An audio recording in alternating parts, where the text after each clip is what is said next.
Direct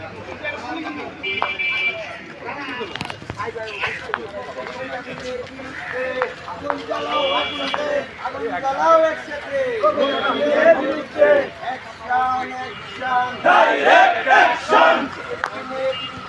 Direct action!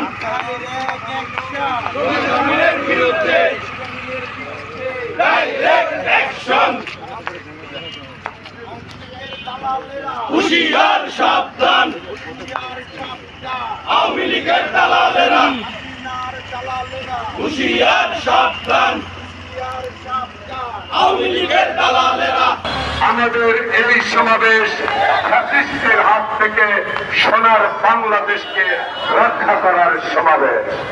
আমরা স্পষ্ট করে বলতে চাই, আজকের এই বিক্ষোভ সমাবেশ থেকে আমাদের সাংবাদিক সম্মেলন অনুষ্ঠিত হবে। আমরা স্পষ্ট করে বলতে চাই, এই বৈষম্যের বাংলাদেশে কোন দুর্নীতিবাদের স্থায়ী হবে না। এই বৈষম্যকে আমরা চিরবিদায় করে দেব। আমাদের মাঝে উপস্থিত হচ্ছেন